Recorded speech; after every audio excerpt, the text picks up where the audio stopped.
వాళ్ళుగా చెప్పే ప్రయత్నం చేసి ఆయన అధికారంలోకి వచ్చాడు.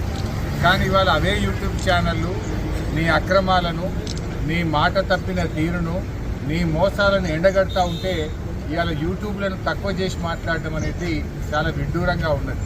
అంటే రేవంత్ రెడ్డి తనకు అవసరమైతే ఒక తీరు, తన పని తీరగానే ఇంకొక తీరుగా ఉన్నది.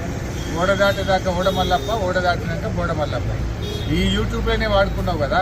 ఈ యూట్యూబ్లను నమ్ముకొని నువ్వు మరి గత ప్రభుత్వం మీద ఆరోపణలు చేసి, గత ప్రభుత్వం మీద ఉన్నవి లేనట్టు, లేని ఉన్నట్టు చెప్పి, అబద్ధాలు చెప్పి నువ్వు అధికారంలోకి వచ్చినావు కదా.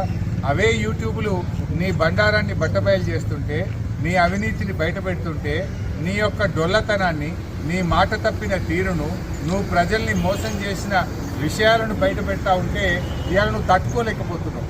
తట్టుకోలేక నీ అక్కసును యూట్యూబ్ల మీద వెళ్ళబుచ్చుతా ఉన్నావు. ఇవాళ ప్రజలకు అర్థమైపోయింది, ఇవే యూట్యూబ్ ఛానల్ బిడ్డ